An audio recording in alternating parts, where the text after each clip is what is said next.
FIR ഇട്ടത് തന്നെ വളരെ വൈകിയാണ്. പിന്നെ ഇപ്പോൾ കേരളത്തിന്റെ തെക്കൻ തീരങ്ങളിൽ ഈ പ്ലാസ്റ്റിക് പെല്ലറ്റുകളും ഈ ഓയിൽ കണ്ടന്റുകളും ഇപ്പൊ മൺസൂൺ തുടങ്ങിയപ്പോൾ അടിയൊഴുക്ക് വർദ്ധിച്ചപ്പോൾ തീരത്തടിയുന്നു. ഇറ്റ്സ് വളരെ സീരിയസ് ആയിട്ടുള്ള ഒരു ചോദ്യമാണ്, വളരെ റെലവൻ്റ് ആയിട്ടുള്ള ഒരു ചോദ്യമാണ്.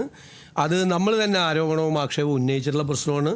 ഒരുപാട് പാരിസ്ഥിതിക പ്രശ്നങ്ങൾ വന്നിട്ടുണ്ട്, ഒരുപാട് മത്സ്യത്തൊഴിലാളികൾക്ക് നഷ്ടങ്ങളുണ്ടായിട്ടുണ്ട്, നമ്മുടെ പാരിസ്ഥിതികമായിട്ട് ഒരുപാട് ആഘാതം നമ്മളെ ഏൽപ്പിച്ചിട്ടുണ്ട്. അതുകൊണ്ട് അതിനെ തുടർന്ന് അന്നത്തെ ഗവൺമെൻറ് സ്വീകരിച്ച നടപടികൾ മുഴുവൻ ഉറപ്പായി പരിശോധിച്ച് വേണ്ടി വന്നാൽ അഡ്മിറാൽറ്റി സൂട്ട് അമെൻഡ് ചെയ്ത് ഇപ്പോൾ ഫയൽ ചെയ്തേക്കുന്ന അഡ്മിറാൽറ്റി സൂട്ട് അത് തന്നെ അന്നത്തെ പ്രതിപക്ഷത്തിൻ്റെ കൂടെ സമ്മർദ്ദം കൊണ്ടാണ് ഈ അഡ്മിറാൽറ്റി സൂട്ട് തന്നെ ഫയൽ ചെയ്ത് മടിയായിരുന്നു ചെയ്യാൻ വേണ്ടിയിട്ട്. എന്താണെന്ന് എനിക്കിപ്പോഴും അറിയില്ല.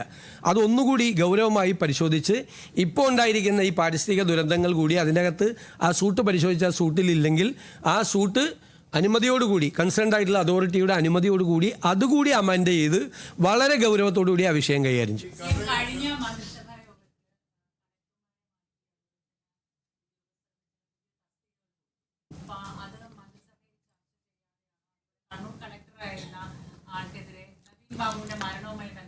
ഇതെല്ലാം ഭരണപരമായ തീരുമാനങ്ങളാണ്. ഇതിൻ്റെ അകത്ത് ആദ്യം എടുത്തിരിക്കുന്നത് കളക്ടർമാരുടെ ഡ്യൂ വന്നു. ഇപ്പോൾ ഓഫീസെല്ലാം റെഡിയാവുന്നേ ഉള്ളൂ.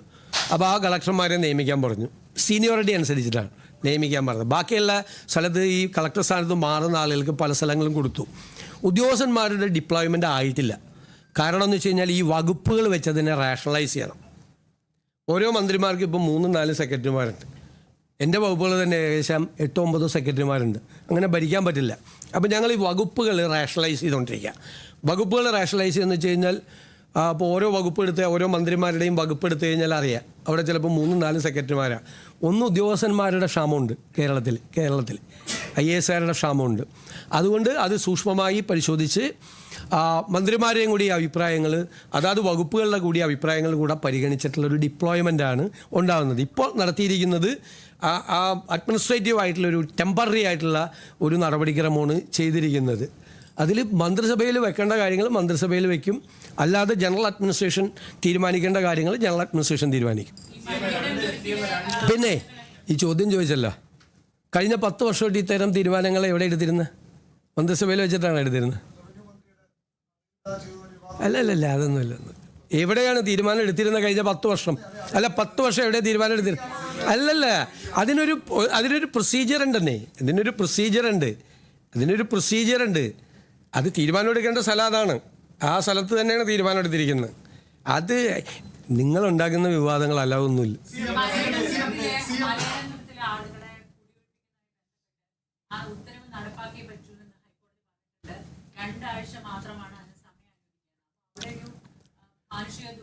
തീർച്ചയായിട്ടും അത് നല്ല ചോദ്യം. അതിൻ്റെ അകത്ത് ഏറ്റവും രസകരമായിട്ടുള്ള കാര്യം അവിടെ ഒരു സമരം ഇപ്പോൾ നടക്കുന്നുണ്ട്. ഞാൻ ഞെട്ടിപ്പോയി ആ സമരം കണ്ടിട്ട്. മുൻ മന്ത്രിസഭയിലെ 2 അംഗങ്ങൾ അവിടെ പോയി സമരം ഇരുന്നു. ഈ സംഭവം നടക്കുന്നത് ഞങ്ങൾ സത്യപ്രതിജ്ഞേൻ്റെ അടുത്ത ദിവസമല്ലേ അല്ലേ? അത് 15ാമത്തെ പോക്കാണ് അവർ റിക്കവറി നടത്താൻ വേണ്ടിയിട്ട് പോകുന്നത്, ജപ്തി ചെയ്യാൻ വേണ്ടിയിട്ട് പോകുന്നത്. ജപ്തിയല്ല, അവരെ അവിടുന്ന് ഒഴിപ്പിക്കാൻ വേണ്ടി, എവിക്ഷന് വേണ്ടി പോകുന്നത്. കഴിഞ്ഞ ഗവൺമെൻറ് ഇരുന്ന സമയത്ത് 14 പ്രാവശ്യം കോടതി ഉത്തരവനുസരിച്ചിട്ട് ഇവരെ ഒഴിപ്പിക്കാൻ വേണ്ടി പോയിട്ടുണ്ട്. 14 പ്രാവശ്യം. ആ ഗവൺമെൻറ് ഒരു ചെറുവിരൽ ഈ വിഷയം തീർക്കാൻ വേണ്ടി എടുത്തിട്ടില്ല. ചെറുവിരൽ അനക്കിയിട്ടില്ല. ഒരു നടപടി സ്വീകരിച്ചിട്ടില്ല. അതൊരു പ്രൈവറ്റ് കേസാണെന്നുള്ളതാണ്. പ്രൈവറ്റ് കേസാണ്. സ്വകാര്യ വ്യക്തി അവർക്കെതിരായിട്ട് അവരുടെ സ്ഥലം കയ്യേറിയെന്ന് പറഞ്ഞ് കൊടുത്തിരിക്കുന്ന കേസാണ്. 14 പ്രാവശ്യവും ഇത് അന്വേഷിക്കാത്ത ആളുകൾ ഞങ്ങളുടെ ഗവൺമെൻറ് വന്ന് പിറ്റേ ദിവസം 15ാമത്തെ പ്രാവശ്യം സുപ്രീം കോടതിയും കൂടി ചെയ്തേക്കുന്ന ഉത്തരവാണ്. പോയപ്പോൾ ഇപ്പോൾ ഭയങ്കര സമരം. ഞങ്ങൾ ആ ഗവൺമെൻറ് ചെയ്ത പോലെ 14 പ്രാവശ്യവും നിരുത്തരവാദിത്തപരമായ നിലപാടെടുത്ത കഴിഞ്ഞ ഗവൺമെൻറ്റിൻ്റെ നിലപാടല്ല ഞങ്ങളെന്താ ചെയ്തത്? അടിയന്തരമായി എറണാകുളം ജില്ലയിൽ നിന്നുള്ള മന്ത്രി, ഉന്നത വിദ്യാഭ്യാസ വകുപ്പ് മന്ത്രി റോജി എം ജോണിനെ കൊണ്ട് മീറ്റിംഗ് വിളിപ്പിച്ചു. ഞങ്ങൾ പരിശോധിച്ച് എന്ത് ചെയ്യാൻ പറ്റുമെന്ന്. ഞങ്ങളുടെ തീരുമാനം എന്താണെന്നറിയോ? കോടതി ഉത്തരവ് നടപ്പാക്കിയാൽ ആ 8 കുടുംബങ്ങൾ വഴിയാധാരമാകില്ല. അതാണ് തീരുമാനം. അതിലവരോട് ഞങ്ങളൊരു പ്രപ്പോസൽ വെച്ചു. അവർക്ക് കോടതി ഉത്തരവല്ലേ, നടപ്പാക്കിയാൽ നിങ്ങൾക്ക് പകരം സ്ഥലവും പകരം വീടും തന്ന് അവരെ ഞങ്ങൾ പുനരധിവസിപ്പിക്കും. അവരെ തെരുവിലേക്ക് വിടില്ല. ഇങ്ങനൊരു തീരുമാനം കഴിഞ്ഞ ഗവൺമെൻറ് എടുത്തിട്ടുണ്ടോ?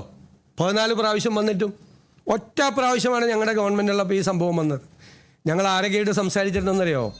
ഇതിൻ്റെ അകത്ത് ഈ വിക്ടിംസ് ആയിട്ടുള്ള ആളുകൾ, ഇരകളായിട്ടുള്ള ആളുകൾ, അവർക്കെതിരായിട്ട് കേസ് കൊടുത്തിട്ടുള്ള വ്യക്തിയായിട്ട് ഞങ്ങൾ സംസാരിച്ചു, ഒരു സെറ്റിൽമെൻറ്റിന് വേണ്ടിയിട്ട്. ഈ ചുരുങ്ങിയ 2-3 ദിവസങ്ങൾക്കുള്ളിൽ ഈ ഗവൺമെൻറ് ചെയ്തതാണ്. 2 കൂട്ടരുമായിട്ട് സംസാരിച്ചു. AGയോട് അതിൻ്റെ നിയമപരമായ പൊസിഷൻ പരിശോധിക്കാൻ പറഞ്ഞു. ഏതെങ്കിലും തരത്തിൽ ഗവൺമെൻറ്റിനെ ഇടപെടാൻ പറ്റുമോ എന്ന് പരിശോധിക്കുകയാണ്. കുറച്ച് സമയം കൂടി ലഭ്യമാകുമോ എന്ന് പരിശോധിക്കുകയാണ്. ഇങ്ങനെയാണ് ഒരു ഗവൺമെൻറ് ഒരു വിഷയം വന്നപ്പോൾ റെസ്പോണ്ട് ചെയ്തത്. ഞാൻ അത്ഭുതപ്പെട്ടു പോയി. അവിടെ പോയി മന്ത്രിമാർ, പഴയ ഗവൺമെൻറ്റിലെ മന്ത്രിമാർ അവിടെ ഇരിക്കുക. ആ ജില്ലയിൽ നിന്നുള്ള മന്ത്രിയായിരുന്നു, വ്യവസായ മന്ത്രി, അദ്ദേഹമാണ് ആദ്യം അവിടെ പോയത്. ഈ 14 പ്രാവശ്യം അവരെ കുടിയൊഴിപ്പിക്കാൻ പോയപ്പോൾ എന്ത് ചെയ്തു ഇവരെല്ലാം? ഞാൻ അധികം രാഷ്ട്രീയമൊന്നും പറയേണ്ടെന്ന് വിചാരിച്ചിട്ടിരിക്കുന്നതാണ്. കുറച്ച് കാര്യങ്ങൾ അല്ല, ഇതൊന്നും നിങ്ങളാരും പറയുന്നില്ല.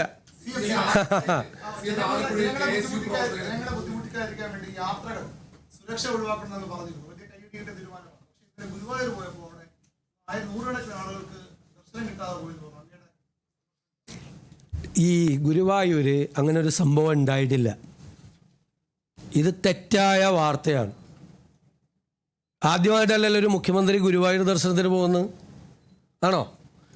ഇനി കേട്ടോ, കേരളത്തിൻ്റെ ചരിത്രത്തിൽ ആദ്യമായിട്ട് മുഖ്യമന്ത്രിയുടെ കൂടെ 4 പേരെ ഉണ്ടായിരുന്നുള്ളൂ. അത് അവിടുത്തെ ഒരാളായിരുന്നു, അവിടുത്തെ അഡ്മിനിസ്ട്രേറ്റർ ആയിരുന്നു ഒരാൾ. എൻ്റെ കൂടെ ഒരു ഗൺമാൻ മാത്രമാണ് ഉണ്ടായിരുന്നത്. പിന്നെ അവിടെ ഉണ്ടായിരുന്ന, സാധാരണ ഞാൻ ഗുരുവായൂരിൽ ദർശനം നടത്താൻ പോകുമ്പോൾ എൻ്റെ കൂടെയുള്ള ആൾ 4 പേര്. ഇനി ഞായറാഴ്ച അവിടെ VIP ദർശനം ഇല്ല. ടിക്കറ്റ് എടുത്തിട്ട് കയറണം, 1000 രൂപയുടെ ടിക്കറ്റ്. ഞാൻ 1000 രൂപയുടെ ടിക്കറ്റ് എടുത്തിട്ടാണ് ദർശനം നടത്തിയത്, കേട്ടോളാം. അവിടെ ചെല്ലുമ്പോൾ ശിവേലി നടക്കുകയാണ്. ശിവേലി നടക്കുമ്പോൾ നമ്മളതിൻ്റെ മുമ്പിൽ നിന്നു. അത് കയറിക്കഴിഞ്ഞപ്പോൾ നമ്മളതിൻ്റെ മുമ്പിൽ പോയി തൊഴുതു. ഞാൻ ഉപദൈവങ്ങളെ ദർശിക്കാൻ വേണ്ടി പോയപ്പോൾ മുമ്പിൽ ഗുരുവായൂർ ദേവസ്വത്തിൻ്റെ ഒരു സെക്യൂരിറ്റി ഗാർഡ് വന്നു സ്റ്റോപ്പ് ചെയ്തെല്ലാവരും. അപ്പോൾ ഞാൻ പറഞ്ഞു സ്റ്റോപ്പ് ചെയ്യാൻ പറ്റില്ല, ഞാൻ തൊഴുന്നത് ഒരാൾക്ക് വേറൊരു തൊഴാമെന്ന ആൾക്ക് തടസ്സമാവില്ല എന്ന് പറഞ്ഞു. ഞാൻ അതിൻ്റെ സൈഡിൽ നിന്ന് തൊഴുകയും ആളുകൾ അതിൻ്റെ മുമ്പിലൂടെ തൊഴുത് നീങ്ങുകയും ചെയ്തു. ഇതാണ് സ്ഥിതി. ഇത് കള്ളക്കഥയാണ്, കള്ളക്കഥയാണ്. ഇതൊക്കെ എഡാക്കോട് തമാശ. അവിടെ എല്ലാ ആളുകൾ വന്ന് എന്നോട് പറഞ്ഞു, സാറേ എപ്പോഴും ഇങ്ങനെയായിരിക്കണം, ഇതാണ് ഭംഗി. ഞങ്ങൾ പോലും അത്ഭുതപ്പെട്ടു. ഞങ്ങളുടെ തൊട്ടടുത്ത് വന്നിരുന്ന് ഒരു അകൽച്ചയില്ലാതെ വന്ന് ചെയ്തു വന്ന്. ഒരാൾക്ക് തടസ്സം അവിടെ ഉണ്ടായിട്ടില്ല, ഒരാൾക്ക്. ടിക്കറ്റ് എടുത്തിട്ടാണ് കയറിയത്. എനിക്കറിയാലോ ഇതൊക്കെ വിവാദമാവുമെന്ന്. ഞാൻ ഇനി അമ്പലത്തിൽ പോകുന്ന കൂടി പറയരുത് ദയവ് ചെയ്ത്. പോലീസ് മർദ്ദിച്ച സംഭവം, അതിൽ KSU നൽകിയ പരാതി അത് അട്ടിമറിച്ചത് ADCP എം രാജ്കുമാറാണെന്ന വിവരങ്ങൾ പുറത്തു വരുന്നത് സംഭവമാണ്. അത് SIT അന്വേഷിച്ചുകൊണ്ടിരിക്കുകയല്ലേ, ഞാൻ അതിൻ്റെ ഇടയിലേക്ക് ഇങ്ങനെ കമൻറ്റ് പറയണത്. SIT അന്വേഷിച്ച് SITയുടെ റിപ്പോർട്ട് തരട്ടെ. ഇതൊക്കെ നിങ്ങൾ വന്ന വാർത്തയിൽ നമുക്ക് പ്രതികരിക്കാൻ പറ്റും. SIT ഗവൺമെൻറ് മുമ്പാകെ റിപ്പോർട്ട് തരട്ടെ. റിപ്പോർട്ട് തരുമ്പോൾ അത് പരിശോധിക്കാം.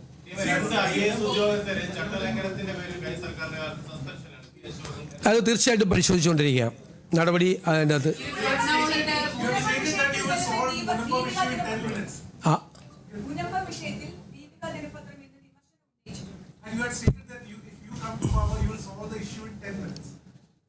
ഇപ്പം എന്താ സംഭവം നടന്നത്? ഇപ്പോൾ ഒരു സംഭവം നടന്ന് നിങ്ങൾ ശ്രദ്ധിച്ച, കഴിഞ്ഞ ഗവൺമെൻറ്റിൻ്റെ കാലത്ത് ഒരു തീരുമാനമെടുത്ത് പോണ പോക്കിൽ മുനമ്പം ഞാനൊരു വാചകം പറയുന്നുണ്ടായിരുന്നു. അവിടെ 2 മതവിഭാഗങ്ങളെ ശത്രുക്കളാക്കാൻ വേണ്ടി നടത്തുന്ന ഒരു ശ്രമമാണ് അവിടെ നടന്നത്. അതിന് അന്നത്തെ സർക്കാർ കൂട്ടുനിന്നു എന്ന് പറഞ്ഞില്ലേ. ഇവരെല്ലാവരും അവിടെ ചെന്ന് പറഞ്ഞാൽ എന്താ, ഞങ്ങൾ നിങ്ങളെ കുടിയൊഴിപ്പിക്കില്ല അല്ലേ. ഇപ്പോൾ പോണ പോക്കിൽ വഖഫ് ബോർഡ് ചെയ്തതെന്താ? ഏത് വഖഫ് ബോർഡാണ്? ഞങ്ങൾ വെച്ചിട്ടില്ലല്ലോ വഖഫ് ബോർഡ്. കഴിഞ്ഞ ഗവൺമെൻറ്റിൻ്റെ കീഴിലുള്ള പൊളിറ്റിക്കൽ അപ്പോയിൻമെൻ്റ് ആയിട്ടുള്ള വഖഫ് ബോർഡ് പോണ പോക്കിൽ ഇത് പോർട്ടലിൽ രജിസ്റ്റർ ചെയ്തിട്ട് പോയി. ഇനി സാധാരണ വഖഫ് ലാൻഡ് രജിസ്റ്റർ ചെയ്യുന്നത് അതിൻ്റെ മുത്തവല്ലിയാണ്. ഇവിടെ വഖഫ് ബോർഡ് തന്നെ അത് പോർട്ടലിലേക്ക് പെടുത്തിയിരിക്കുകയാണ്. മനസ്സിലാക്കിക്കൊള്ളണം എന്താ അവരുടെ ഉദ്ദേശം. ഇവർ 2 കൂട്ടരും ഒരേ പാതയിൽ സഞ്ചരിക്കുന്നവരാണ് എന്ന് ഒരു രാഷ്ട്രീയ ആരോപണം ഞാൻ പ്രതിപക്ഷ നേതാവെന്ന നിലയിൽ ഉന്നയിച്ചിട്ടുണ്ടായിരുന്നു. അതിനെ അടിവരയിടുന്ന നടപടിയാണ് പോണ പോക്കി ചെയ്തത്. ശരിക്കും വഖഫ് ഭൂമിയാണ് എന്ന് എസ്റ്റാബ്ലിഷ് ചെയ്താൽ ഇവർ എൻക്രോച്ചേഴ്സാണ് അല്ലേ, ഇവർ കയ്യേറ്റക്കാരാ അല്ലേ. പിന്നെ അവരെ ഒഴിപ്പിക്കാൻ കോടതിക്കും പാടായിരിക്കും, ഗവൺമെൻറ്റിനും പാടായിരിക്കും. അപ്പോൾ വരാൻ പോകുന്ന ഗവൺമെൻറ്റിന് ഒരു 8ൻ്റെ പണി കൊടുത്തിട്ടാണ് ഇവരങ്ങ് പോയത്, വഖഫ് ബോർഡ് പോയത്. എന്താണ് പൊളിറ്റിക്കൽ അപ്പോയിൻമെൻ്റ് ആയിട്ടില്ല ആ വഖഫ് ബോർഡ് പോണ പോക്കിൽ ഇപ്പം എന്താണ് തീരുമാനം? വരാൻ പോകുന്ന ഗവൺമെൻറ്റിന് അതിൻ്റെ തീരുമാനം എടുക്കാനുള്ള അനുമതി കൊടുക്കണ്ടേ? പക്ഷേ ഞങ്ങൾ അതിനെ നിയമപരമായി നേരിടും, നിയമപരമായി തീരുമാനം എടുക്കും. അപ്പോൾ 10 മിനിറ്റ് കൊണ്ട് തീരുമാനം എടുക്കാതിരിക്കാൻ വേണ്ടിയിട്ടാണ് ഈ ചെയ്തത്. 10 മിനിറ്റ് കൊണ്ട് തീരുമാനം എടുക്കാൻ പറ്റാവുന്നൊരു കാര്യം ആ 10 മിനിറ്റ് കൊണ്ട് തീരുമാനം എടുപ്പിക്കാതിരിക്കാൻ വേണ്ടി മനഃപൂർവ്വമായി രാഷ്ട്രീയമായി ചെയ്തതാണ്. ജനങ്ങളോട് അവർ പറയണം, മറുപടി പറയണം, എന്തിനാണത് പോർട്ടലിൽ പെടുത്തിയതെന്ന്. പക്ഷെ ഞങ്ങളതിനെ നിയമപരമായി അപ്പം തന്നെ അത് പരിശോധിച്ചിട്ടുണ്ട്. അതിനെ നിയമപരമായി നേരിടാനുള്ള നടപടികൾ ഞങ്ങൾ സ്വീകരിക്കും. ഒരു കാര്യം, അവിടെ നിന്ന് അവരെ കുടിയൊഴിപ്പിക്കുന്ന പ്രശ്നമില്ല. അവർക്ക് അവിടെ സംരക്ഷണം കൊടുക്കും. അവർക്ക് അവിടെ അവരുടെ സ്ഥലത്ത് നികുതി നൽകാനുള്ള സംവിധാനം നമ്മളുണ്ടാക്കും. അതിൻ്റെ നിയമപരമായ എല്ലാ തടസ്സങ്ങളും നമ്മൾ 10 മിനിറ്റ് എന്ന് പറഞ്ഞതിന് ശേഷം ഈ വഖഫ് ബോർഡ് ഉണ്ടാക്കിയ നിയമപരമായ പ്രശ്നങ്ങളാണ്. മനസ്സിലായ? വഖഫ് ട്രൈബ്യൂണലിനെ കൊണ്ടുപോലും തീരുമാനം, വഖഫ് ട്രൈബ്യൂണലിലെ തീരുമാനം പോലും വഖഫ് ബോർഡ് പോയി സ്റ്റേ ചെയ്യിപ്പിച്ചു. അറിയാലോ എന്തായിരുന്നു ആ ഗവൺമെൻറ്റിൻ്റെ സ്റ്റാൻഡ് ഇക്കാര്യത്തിൽ? ഇവരെ മതപരമായി ഭിന്നിപ്പുണ്ടാക്കാനുള്ള സംഘപരിവാറിൻ്റെ അതേ അജണ്ട അതിന് കൊട പിടിച്ചു കൊടുക്കുകയാണ് CPM നേതൃത്വം വഹിക്കുന്ന ഗവൺമെൻറ് ചെയ്തത്. ക്ലിയർ ആയല്ലോ ഇപ്പോൾ?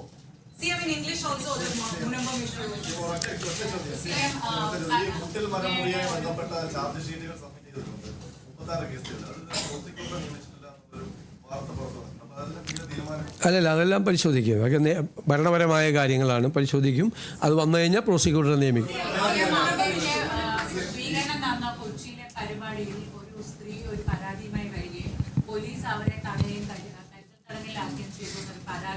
എനിക്കറിയില്ല, എൻ്റെ ശ്രദ്ധയപ്പെട്ടിട്ടില്ല, അന്വേഷിക്കും.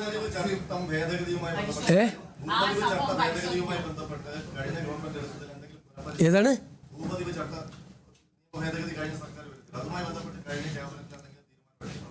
ഇല്ല, കഴിഞ്ഞ തീരുമാനം എടുത്തിട്ടില്ല. നമ്മളിപ്പോൾ ഒരു പോളിസിയൊക്കെ നമ്മൾ ഡിക്ലെയർ ചെയ്യാൻ പോകണല്ലോ. നമ്മൾ ഭൂമി പ്രശ്നങ്ങളിൽ ഒക്കെയുള്ള നമ്മൾ തന്നെ നമ്മുടെ മാനിഫെസ്റ്റോയിൽ തന്നെ ലാൻഡ് റീഫോംസ് ആക്ട് എല്ലാം നമ്മൾ അമെൻഡ് ചെയ്യുമെന്ന് പറയുന്നുണ്ട്. വലിയ മേജറായിട്ടുള്ള അമെൻമെൻറ്റ്സ് വരുവാണ്. ഭൂനിയമങ്ങളിൽ വലിയ ജനങ്ങളെ ബുദ്ധിമുട്ടിക്കാതിരിക്കാൻ വേണ്ടിയിട്ട്, അവരുടെ പ്രശ്നങ്ങൾ ലഘൂകരിക്കാൻ, അതിന് പരിഹാരം ഉണ്ടാക്കാൻ വേണ്ടി ഇടുക്കിയിലൊക്കെ വലിയ ഗൗരവമേറിയ ഭൂപ്രശ്നങ്ങളാണുള്ളത്. അപ്പോൾ ഭൂനിയമങ്ങളിൽ ഞങ്ങൾ നന്നായി സ്റ്റഡി ചെയ്ത് വളരെ പെട്ടെന്ന് തന്നെ ആ ഭൂനിയമങ്ങളിൽ ആവശ്യമായ മാറ്റങ്ങൾ വരുത്തും. നെല്ല് സംഭരണത്തിൻ്റെ ഇപ്പോൾ മിനിസ്റ്റേഴ്സിൻ്റെ യോഗം കൂടി അവരുടെ റിപ്പോർട്ട് തന്നിട്ടുണ്ട്. അത് പരിഗണിച്ച് എത്രയും പെട്ടെന്ന് തീരുമാനങ്ങൾ എടുക്കും. തീർച്ചയായിട്ടും ഈ ലൈംഗിക അതിക്രമത്തിനെതിരെ രാഹുൽ മാങ്കൂട്ടത്തിന്റെ അതിക്രമത്തിനെതിരെ പെൺകുട്ടികൾ നിരന്തരമായി സാമൂഹ്യ മാധ്യമത്തിൽ ആക്രമിക്കപ്പെടുകയാണ്. അതിൽ ഒരു പെൺകുട്ടി, ആദ്യം പരാതി നൽകിയ പെൺകുട്ടി അങ്ങേക്ക് ഒരു പരാതി കഴിഞ്ഞ ദിവസം ദില്ലിയിൽ വെച്ച് അപമാനിച്ചു. ഒരു അഭിഭാഷക നിരന്തരം അപമാനിക്കുകയാണ്. അതെങ്ങനെയാണ് നമ്മൾ? ഇത് എല്ലായിടത്തും നടക്കുന്നതാണല്ലോ. നമ്മുടെ ശ്രദ്ധയിൽപ്പെട്ടാൽ നമ്മൾ നടപടി സ്വീകരിക്കും. അല്ലല്ല, അതൊക്കെ വരട്ടെ. അതൊക്കെ ഇപ്പം എന്തായാലും മുഖ്യമന്ത്രിയുടെ അടുത്താണ്. ജൂൺ 15 തുടങ്ങും, അതിനു മുമ്പ് പ്രഖ്യാപിക്കുമെന്ന് പറഞ്ഞില്ലേ? ടെൻഷനായ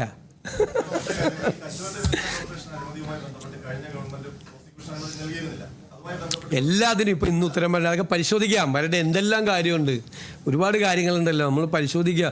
ഒന്ന് ഇരുന്നല്ലേ ഉള്ളു, ഒന്ന് ചാരി പോലും ഇരുന്നിട്ടില്ല. അതിനു മുമ്പ് അതൊക്കെ ധനകാര്യ വകുപ്പ് വരുമാനം വർദ്ധിപ്പിക്കാൻ വേണ്ടിയിട്ടുള്ള നടപടികൾ സ്വീകരിക്കും. നികുതി വെട്ടിപ്പിനെയൊക്കെ കർശനമായി നേരിടും. നികുതി സർക്കാർ തരേണ്ട നികുതി ആരെങ്കിലും തരാതിരുന്ന ആരായാലും അതിനൊന്നും ഒരു വിട്ടുവീഴ്ചയും ഉണ്ടാവില്ല. കർശനമായ നടപടികൾ സ്വീകരിക്കും.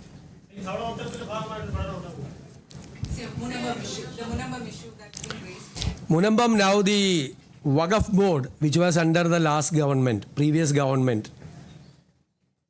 they have taken a decision to register that Munambam controversial land in the Waqf portal. That means the previous government was arguing that it was a Waqf land. But all the ministers in the last government, they went to Munambam and they offered the agitators, those who were agitating there, they offered them that you would not be evicted from that place.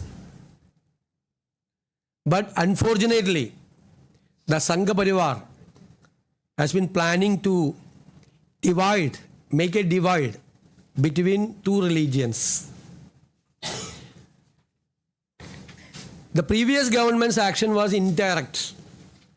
Now it is very clear that they also acted very directly.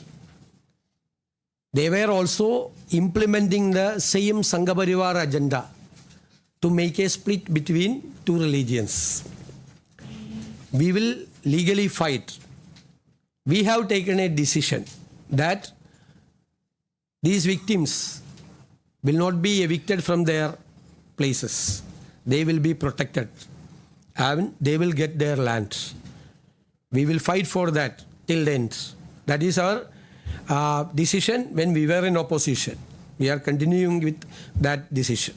We will protect. You had personally said that if we come to power, you come to power within 10 minutes, this issue could be resolved. That is why they have now taken a decision.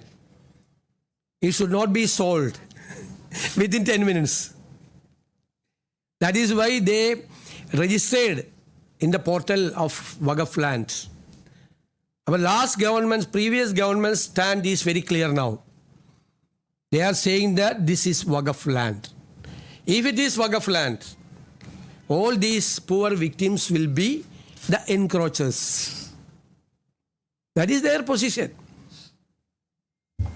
We will solve it. You have stated that this is a political effort. Do you have the power to disband this Waqf board? Definitely we will examine and we will do necessary actions. Okay? See, as far as Ratan Kelkar's appointment, there have been several allegations. Pardon? Ratan Kelkar's appointment, several allegations and criticisms by the Congress and BJP. What is CPM and BJP. What is the allegation? He was a chief electoral officer here. Now the election is completed. He has to come back to the state service. After the work of chief electoral officer, he should be retired. What you are saying? The retirement, voluntary retirement. After the job of chief electoral officer? No. He has to come back to the service. He came back to the service. He is a very good officer, very efficient officer. And I am looking after this finance also. He was the former expenditure secretary and GST commissioner. I need him. So I appointed him in my office. What is the irregularity? What is the violation of the rules of procedure? Nothing happened. In Bengal, the Congress, CPM and Trinamool Congress made allegation against the chief electoral officer that he manipulated the electoral roll, that he deleted huge number of voters from the electoral roll. There was no such allegation in Kerala against the chief electoral officer by BJP. No allegation. CPM, they have not made any allegation. Then why it is a controversy? Nothing. He has to come back to the All India service and the state cadre. He is working with us. He is a part of the government. All officers are part of the government. He has to work as a part of the office. He is the person behind our victory. See, the CPM is saying that we got 102 seats out of 140 seats. He is the person behind that. Then why Ratan Kelkar was proposed by the previous government? They submitted the panel to the chief election commissioner. His name was in the panel. That is why the election commissioner appointed him as a chief electoral officer. Then what is the irregularity? Nothing. No violation of rules of procedure, nothing. Now his job is completed. He has to come back. That is happening here. Okay.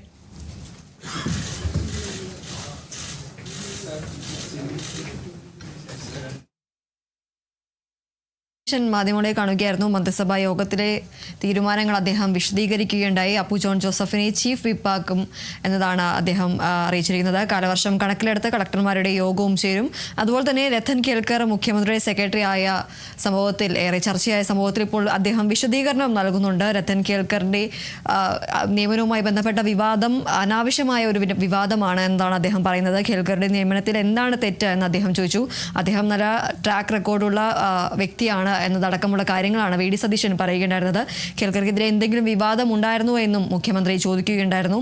അതുപോലെ തന്നെ ബംഗാളിലെ സാഹചര്യമല്ല കേരളത്തിലുള്ളതെന്നും ബംഗാളുമായി താരതമ്യം ചെയ്യരുത് എന്നും V D Satheesan പറയുകയുണ്ടായി. അതുപോലെ തന്നെ മലയിടം തുരുത്തിലെ ഒഴിപ്പിക്കലിൽ അദ്ദേഹം പ്രതികരിക്കുകയുണ്ടായിരുന്നു. മുൻ സർക്കാർ ഒരു നടപടിയും സ്വീകരിച്ചിട്ടില്ല എന്നും എന്നാൽ പ്രദേശവാസികളെ തൻ്റെ സർക്കാർ പുനരധിവസിപ്പിക്കും എന്നും അദ്ദേഹം പറയുകയുണ്ടായിരുന്നു. അതുപോലെ തന്നെ ഗുരുവായൂർ ദർശനത്തിൽ VIP ദർശനമല്ല നടത്തിയത്. 1000 രൂപയുടെ ടിക്കറ്റ് എടുത്തതിന് ശേഷമാണ് അദ്ദേഹം പാസ് എടുത്തതിന് ശേഷമാണ് ദർശനം നടത്തിയതെന്നും ഭക്തർക്ക് ഒരു തടസ്സവും ഉണ്ടാക്കിയില്ല എന്നടക്കമുള്ള കാര്യങ്ങളാണ് മുഖ്യമന്ത്രി വി ഡി സതീശൻ വിശദീകരിച്ചത്.